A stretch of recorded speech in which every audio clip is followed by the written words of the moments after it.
In this video, we're going to talk about the 4 different types of acid-base disturbances. Hey, what's up you guys, and welcome back to my channel. So today we're going to talk about the difference between acidosis and alkalosis, the difference between respiratory and metabolic disturbances, and how the body tries to compensate with each problem. This is one of the most important videos I'll potentially ever post on this channel. And I know that sounds dramatic, but this is going to come in super handy in patho class and in clinical practice. And if you find this information helpful, don't forget to share it with a friend. So make sure you're awake, grab something to drink, and let's get started. So we saw last video that buffers, ventilation, and renal regulation attempt to compensate for pH changes. But sometimes pH can change so aggressively that these mechanisms fail, and pH will then move out of the normal range of 7.35 to 7.45. Now we classify acid-base problems according to the pH change, which is either acidosis or alkalosis, and according to the cause, which is either metabolic or respiratory. In a respiratory acidosis, ineffective respiration is causing the buildup of carbon dioxide in the body. Situations that can cause this include respiratory depression, which may be due to drugs or alcohol, a decrease in airway diameter, such as in the case of asthma, and impaired gas exchange. Remember when we talked about the ventilation-perfusion mismatches? Any one of those conditions which cause a ventilation-perfusion mismatch can cause impaired gas exchange. And remember from our previous lectures that examples of this are pulmonary fibrosis and pneumonia. Now in clinical practice, COPD is the most common cause of respiratory acidosis. No matter the cause of the respiratory acidosis, the principles are the same. An increased carbon dioxide level causes more hydrogen ions to be formed. And those hydrogen ions make us acidic. For this reason, I've heard some people refer to carbon dioxide as carbon diacid. Because the cause of the acidosis is respiratory, the lungs cannot compensate for the pH change. In this case, the kidneys will try to bring our pH back to normal limits. They will excrete hydrogen ions and retain bicarbonate. Bicarbonate will act as a buffer for the hydrogen ions and try to increase our pH. So now let's talk about respiratory alkalosis. In respiratory alkalosis, increased ventilation causes a decrease in carbon dioxide levels in our body. So when we hyperventilate, we blow off excess carbon dioxide. This will decrease the amount of hydrogen ions in our body and increase our pH. So clinically, the main cause of respiratory alkalosis is hyperventilation in a patient on a ventilator or hyperventilation due to anxiety. In the case of a respiratory alkalosis, the only available compensatory mechanism that we have is again the kidneys. So the kidneys will excrete bicarbonate and try to retain hydrogen ions. The hydrogen ions will lower our pH back to normal limits. So a metabolic acidosis can be caused by an excess production of hydrogen ions, which can either be from dietary or metabolic sources, or from a decreased excretion of hydrogen ions, and the most common cause of this is renal failure. Metabolic acidosis can also be caused by an excess loss of bicarbonate ions or by a decreased production of bicarbonate ions. So in the case of too many hydrogen ions, anaerobic metabolism can cause something called lactic acidosis. And this occurs when the body does not go through oxidative phosphorylation. And situations that can cause this include states of shock or hypotension. So if our blood pressure is too low, then we are not perfusing our organs, which means we are not getting enough oxygen to our organs.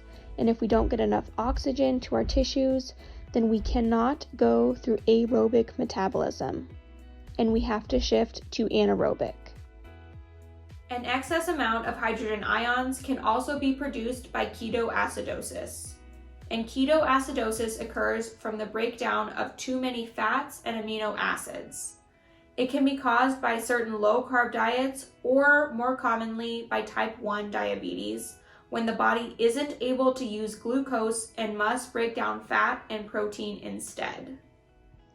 Decreased hydrogen ion excretion can occur in situations like kidney failure, when the kidneys are not functioning appropriately and thus they cannot secrete or excrete hydrogen ions. On the other hand, if we lose too much bicarbonate, this will also cause an acidosis. Bicarbonate is a buffer and it makes us more alkaline, so if we lose it, then we will become more acidic. The intestines actually have a good amount of bicarbonate in them. And this bicarbonate normally gets reabsorbed from the intestines into the bloodstream. However, if we have diarrhea, then the body doesn't have time to reabsorb that bicarbonate. And if we're not reabsorbing bicarbonate, then we're excreting it in our stool. And if we don't have enough bicarbonate in our body, then we become acidotic. So a decreased bicarbonate production can occur in something like liver failure or liver disease. The liver actually produces a significant amount of bicarbonate for our body. And if it is affected by a disease, then it cannot produce this bicarbonate as efficiently, and this can cause a metabolic acidosis. So in metabolic acidosis, the lungs will compensate and the kidneys might compensate as well, as long as there is no significant kidney disease. The lungs will increase the rate and the depth at which we breathe, and by increasing our ventilation, we blow off excess carbon dioxide. And remember that carbon dioxide will eventually form hydrogen ions. So by blowing off carbon dioxide, we decrease our hydrogen ion load.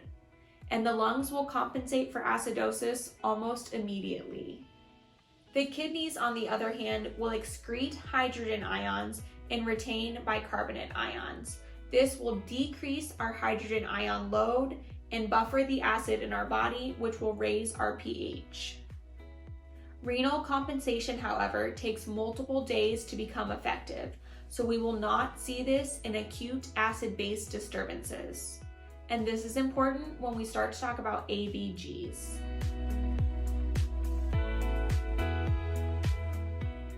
Any decrease in hydrogen ions or an increase in bicarbonate ions will cause an alkalosis. Since this is metabolic, we are talking about causes other than the lungs. So the stomach has acid in it to help digest food. If we lose that acid through something like vomiting, then we will become more alkaline. At the same time, there are medications called antacids. Some of these medications have bicarbonate in them.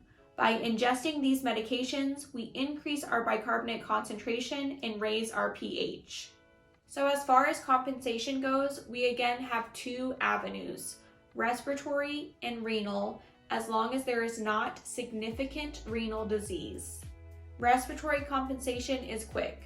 Because we are too alkaline and because carbon dioxide is an acid, we will try to retain more carbon dioxide. So we will hypoventilate or breathe at a slower and more shallow rate. This causes us to retain carbon dioxide, which will increase our hydrogen ion load and decrease our pH to bring it back within normal limits. However, hypoventilation will cause hypoxia. So once the PO2 drops to below 60 millimeters of mercury, hypoventilation will cease. And this is why the respiratory compensation of metabolic alkalosis is limited. The kidneys will also help us, but like we said earlier, only if there is not significant renal disease, and they will take multiple days to enact changes. So they are not useful in acute metabolic alkalosis.